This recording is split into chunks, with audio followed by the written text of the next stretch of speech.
Muito bem, vamos agora para o domingo. Domingo o título é No fluir da graça, a justiça, verdade, santidade e amor. E o versículo 1 Pedro 1,16. Porque está escrito, sede santos, porque eu sou santo. Muito bem, irmãos, continuando em Efésios 4, depois que Paulo falou que nós precisamos ouvir o Senhor, ouvir e ser instruídos nele, segundo é a verdade em Jesus. Depois que ele disse que quanto ao trato passado, nós precisamos nos despojar do velho homem, que se corrompe segundo as concupiscências do engano, ele diz no versículo 23, e vos renoveis no espírito do vosso entendimento. Isso está relacionado com o que o próprio Paulo fala em Romanos 8, quando ele fala sobre colocar a mente no espírito. E aqui ainda é mais, irmãos, é deixar aquelas coisas que estão no fundo da nossa mente, aquelas coisas do velho homem para trás, para cada vez receber a palavra e ser renovado. Mas para isso, esse receber a palavra não pode ser só na mente, tem que ser com o coração, com o espírito aberto. Por isso ele fala de renovar no espírito do vosso entendimento. Por que isso é importante, irmãos? Porque, veja, a nossa mente, nosso velho homem, ele contém muitas coisas que às vezes passam por nós de maneira imperceptíveis. Coisas que nós, quando eu falo imperceptíveis, que nós não havíamos percebido que há em nós. Então, às vezes, um exemplo aqui, até o alimento diário dá esse exemplo. Você está servindo o Senhor. E aí, conforme você vai servindo, você pode começar a desenvolver, pode acontecer alguma situação de briga, por exemplo, discussão, um pensa de uma forma, outro pensa de outra, aí gera a mágoa. Isso, irmãos, é do velho homem. Paulo, ele fala, né, você pode se irar, você não irai-vos e não pequeis, né, só não deixe o sol se pôr sobre a ira. Quer dizer, quando você fica bravo, mas resolve a situação, se você acabou falando alguma coisa que você não devia e você pede perdão, ou você só ficou bravo, tudo bem. O problema é o seguinte, às vezes você fica bravo com alguém, com algum irmão servindo, e você não trata isso. Aí passa o sol, quer dizer, passa um tempo. A ira se transforma em mágoa e muitas vezes em ódio. Isso é algo do velho homem. Você começa a trazer isso para o serviço. Você começa a olhar aquele irmão de forma diferente. Ou então, às vezes você está servindo e alguém está fazendo melhor que você. E aí você começa a sentir inveja, ciúme. Essas coisas, irmãos, são todas coisas do velho homem. Mas muitas vezes nós trazemos isso para o serviço a Deus. Por isso Paulo disse, vocês precisam se despojar dessas coisas, porque Cristo já crucificou o velho homem. Não há sentido em trazer essas coisas. E como então nós podemos fazer isso? É nos renovando no espírito do nosso entendimento. É percebendo que essas coisas não podem ser trazidas para o serviço da igreja. Enfim, eu quero ler também um trecho aqui na página 54, por causa do tempo. Esse sábado e domingo muito rico, irmão. Tem muita riqueza aqui. Leia, extraia essas riquezas, muitos versículos para orar e ler.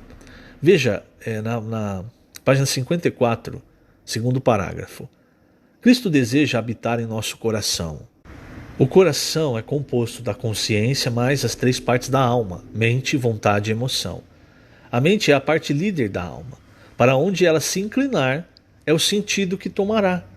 Por isso a palavra nos traz os seguintes registros. Romanos 12, 2. E transformai-vos pela renovação da vossa mente. E vos revistais do novo homem, criado segundo Deus, em justiça, retidão, que é a santidade, procedentes da verdade. Efésios 4, 24. Em Gênesis, Deus criou o homem segundo sua imagem e semelhança. Mas o novo homem foi criado segundo Deus, em justiça e santidade. Portanto, o novo homem é a representação de Deus. Deus quer preencher o universo novamente com a verdade. O universo está cheio de mentira e corrupção, e Deus estabeleceu a igreja para preencher todos esses espaços vazios. Mas a realidade somente é produzida a partir de duas condições: justiça e santidade.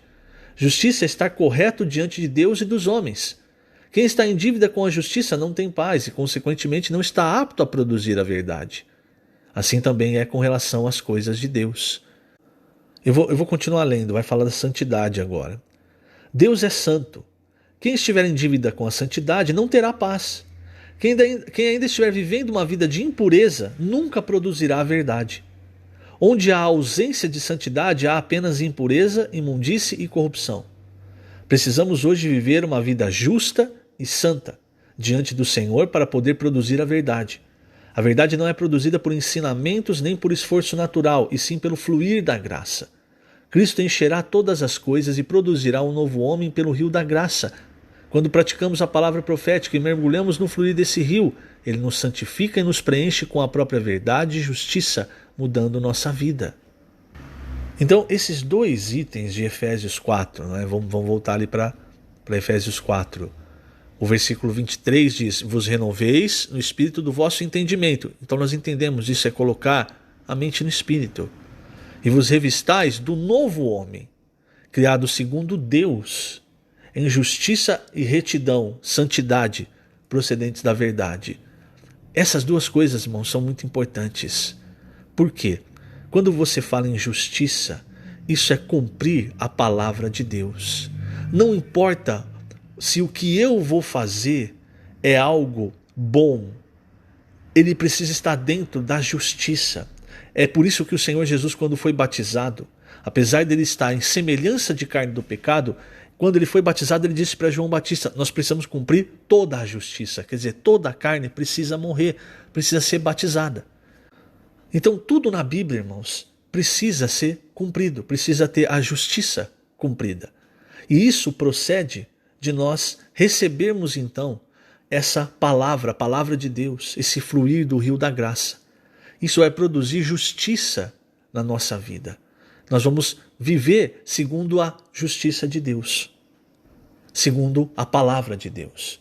E isso também, irmãos, vai produzir santidade. Veja, irmãos, é isso que está faltando, no Alimento Diário fala, né? É isso que está faltando no universo. Justiça e santidade. Porque isso procede do quê? Da verdade. E aí, como nós lemos, o próprio Deus é a verdade, a palavra de Deus. Então, se a nossa vida não tem a justiça e não tem a santidade, irmãos, nós estamos vivendo no engano. Ou nós estamos sendo enganados. E veja, irmãos, qual que é o problema disso?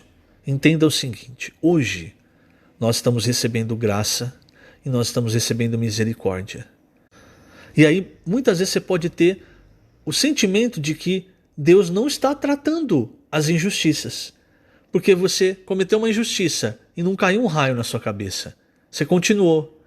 Você fez uma, você fez duas, aí você sai com uma sensação de impunidade.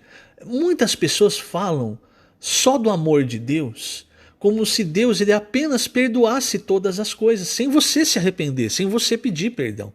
Ah não, Deus é amor e eu vou viver do jeito que eu quero, porque Deus me libertou para eu viver. Não é assim, irmãos, porque Deus também é justiça. Uma hora, nem que seja na volta do Senhor, nós vamos ter de prestar contas com a justiça de Deus. Então nós já fomos justificados com relação ao lago de fogo. Nós não vamos mais para o lago de fogo, mas com relação ao próximo milênio, nós precisamos produzir atos de justiça. Esses atos de justiça vêm andando, recebendo desse fluir da graça e andando segundo a verdade, porque isso produz justiça. Porque aí ao invés de você pensar, eu posso fazer isso, ninguém está vendo, você vai pensar, não, Deus está vendo. E se eu fizer isso, eu vou estar descumprindo a justiça de Deus. Então eu não vou fazer isso. Você percebe? O resultado, irmãos, é a santificação. Quanto mais você recebe da verdade, mais você tem clareza da justiça de Deus. E aí mais santificado você é, porque você se aparta daquilo que é injustiça. Um exemplo muito claro é o que acontece em Mateus 7. Aquele trecho a partir do versículo 21, não tem mais tempo para ler. Ali, pessoas chegam para o Senhor e dizem, mas Senhor, o Senhor mesmo diz, nem todo que diz Senhor, Senhor entrará no reino dos céus. Nós estamos falando do milênio. Aí alguns falam assim, mas Senhor, nós expulsamos em teu nome, nós curamos, nós fizemos milagre, profetizamos. O que o Senhor diz? Vai embora porque eu não conheço vocês. Vocês que praticam a iniquidade, quer dizer, a injustiça.